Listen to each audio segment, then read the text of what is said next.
What's going on, Team Boosted? This is a Speedster video you've probably been waiting for, and that's the first start of version 2. We're going to be working on this list. We're also going to be starting it, and we won't post a video if it doesn't start, so if you're seeing this video, well then, well, it started. But we're going to be going through this list. We have a bunch of little things to do. Oil filter, spark plugs, E85. I gotta go get all those stuff. Clean out the intercooler because we modified it. There's aluminum in it. First I was like, that happened to Rob, I think, Rob Dom. He started his 4-rotor with a bunch of aluminum in the intake and blew it up, and I thought he was an idiot, but we were this close to forgetting about that, so I guess it's easy to do. Apparently we put people to sleep in our videos sometimes, so there will be random segments of hype injected into this video.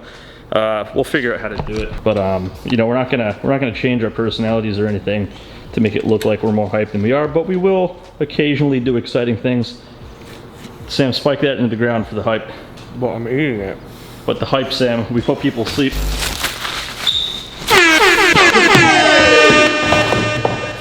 Hype camp. Hype camp. All jokes aside, we're not going to artificially inject emotion into our videos because it's not us, but hype camp's hilarious. So, anyways, we've changed some things since the last time you saw the Speedster. Devin's working on some of the things that we need to do today, but you can see that we finished the intercooler piping, modified the intercooler. It's filled with aluminum, so we got to clean that so we don't rob down our engine. In addition to that, the exhaust is on, all the lines are hooked up. It's just the little things, so we're gonna do the little things and then we're gonna start it and we're gonna maybe mess around with the tune a little bit and see how it sounds, but you know, no guarantees for anything. It might blow up first start, who knows. What's that for? Basically gonna poop these two together so we can get a better turbo drain. Last iteration we had a we had a kink in the line, which is the first time we thought we blew it up on the third time we blew it up. And we ended up having to run a clamp on the feed line to the turbo because it was smoking so bad. Hopefully the bigger drain will alleviate that problem. Devin's over here making gaskets. Exciting fucking shit, bro. Yeah, look at that. It's all blue and shit. Woo! Hype.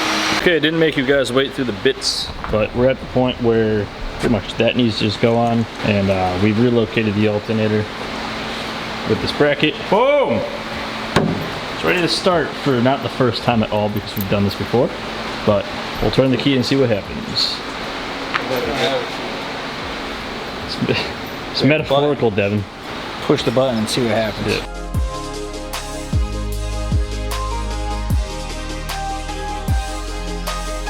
It's only got 2 couplers. 3 couplers. It's got 2 on that side, 1 on this side. Bitch. I know how many it has. I just wanted to sound cool, Devin. So we've all made the decision. Now it doesn't matter to you guys because it's the same come out video. at the same time. But this is pretty much it. It's done. It's ready to go. Today, well, I can show you. I don't want to crawl under here. Ooh. It's yucky under here. We got a new turbo drain line. It's thicker than the last one. Oil pan's on and sealed and filled with oil. Everything's connected. All the wiring's done. Ooh. Ooh, gross. The intercooler is complete. We've made the fuel system work. The rail's nice and bolted down. We have our new injectors in there. Alternator has been relocated. Because last time it hit the water neck, it's not doing that anymore. Now it's over here. And as far as we know, the wiring has been put back to how it was, so shouldn't have any issues there. So tomorrow we'll just come in, time it. It's already filled with oil. Fill it with the E85, and then it should start. The one rotor, one single rotor. T-minus. And if it doesn't work this time, then we're putting something cool in here because I mean, this is cool, but If it doesn't work this time, I can stand in on Probably fit that VR6 in here. probably put a fucking motorcycle like an R1. That'd be sick. Okay, so we're pushing the button today, and this is not diesel, it's E85. I just gotta figure out how much premix I'm supposed to put in it. I've been told that I could use castor. I'm going to anyway, even if it isn't the proper I know there's specific ethanol premix, but this is what we have.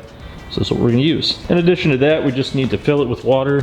We couldn't find any distilled water. We don't want to use coolant just yet until we know everything is good to go. And then Devin just has some minor wiring things to do, and we hope our tune isn't too far off from last time it ran, and we should be all def in about 3 hours. You know you have good E85, it smells kind of like socks.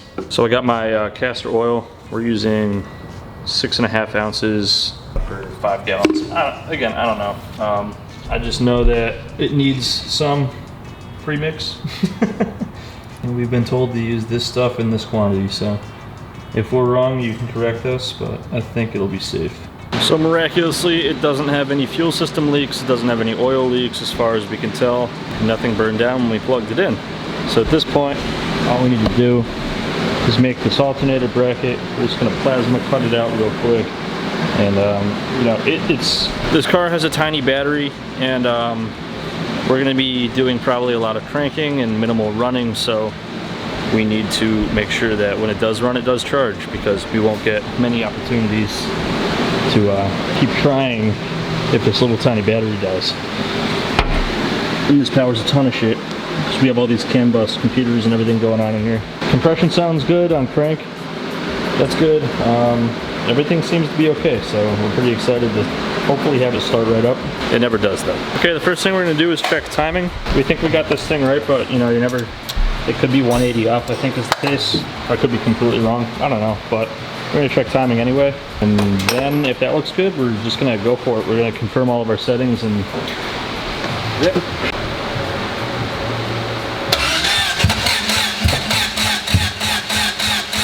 So while we were checking timing, you might have heard that it did pop a little bit, like a sign of life, if you will. And that's a good sign because we actually don't have the fuel pump plugged in. So we're thinking that that was just residual pressure. And as long as the rest of this the stuff checks out, it should fire, not right up because it's a fresh build, but we're on the right track for sure. So the Ear Pro is on because we're gonna plug in the fuel pump now. We think timing's where it should be. It's already tried to start on us like 3 times, so we've actually had to unplug the injector so it stops doing that. So we're pretty confident it's just gonna start. All right, I'm ready when you are. You got the starter. No, he's got the starter.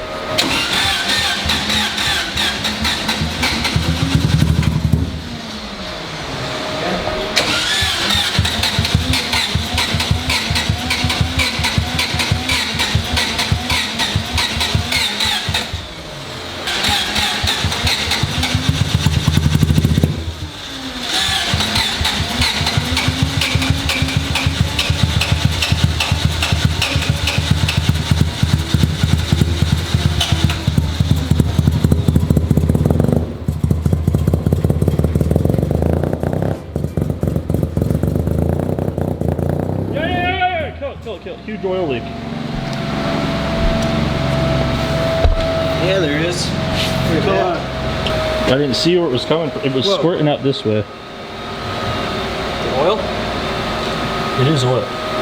100%. Not good. We think it's coming from the oil cooler that we have on it. So we're gonna put it up on the lift and take a closer look. Can't leave you guys like that. It did start, but obviously it's not good enough. So it turns out, I can't really shove the camera up there, but on the top of our oil cooler there's a bolt missing. That'll do it, but we're concerned because how did those loosen up? Because we've never taken this off.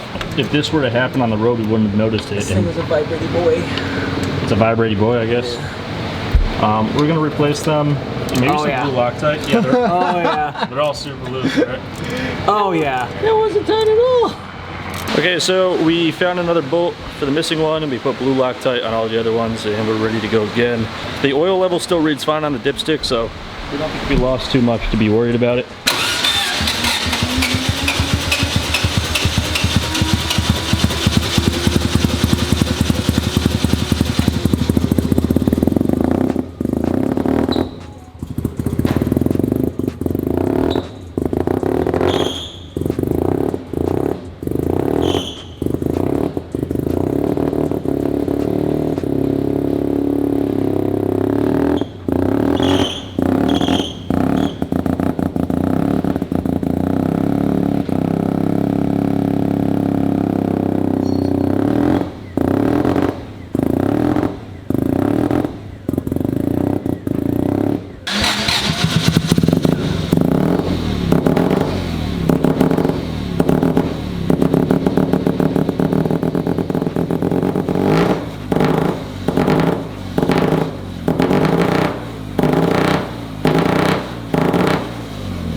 Boys, it works. Woo! That was not what I think it was. It didn't hit James's car, but it came damn close. It hit the box on top of James's car. Very nice. Sorry, James. I mean, it didn't hit your car, but I didn't even consider that was over. It was the hype cam. This is still the loudest car I've ever heard in person, and we are next to several shops. We're pumped on how this, I mean, it started like... No problem. We didn't even need to pour oil in it. Oh, God. It's incredible at having a properly finished... Probably sealing rotary will do. Yeah, so we're gonna pump the, we're gonna, tune this up, and then you guys will see it drive in the next video. We'll get it revving more and hopefully shooting some fireballs, and that's gonna do it for this one. Yeah. Just pick the damn winner. If you guys are unfamiliar with the channel, we build products from boostedshades.com every single video. That's also partially responsible for our funding. So even if you don't win, check out boostedshades.com. It helps us build things like this One Rotor. All right, this video's winner is Dumbwaiter. All right, hit us up at Teamboosted at boostedshades.com or through any of our social media pages. We'll get back to you and ship you something. If you guys want to win, all you gotta do is like, subscribe, and leave a comment. Comment could be anything, but we ask you guys stuff at the end of every video to make it easier if you can't think of anything. This video's question is a little bit different. Sam had finished this, and it was boosting properly, and now we had blown head gasket. Head came off of it. the head actually lifted because of boost. How long in days do you think this lasted before it did that? And From the first time I drove it home to the last time I drove it home, how many days? Smells like polished asshole out here, dude. Yeah, It must it be that does. fucking creek. It's real bad. All right, guys, that's gonna do it for this one. Yeah, as always, thanks for watching. We'll see you next time.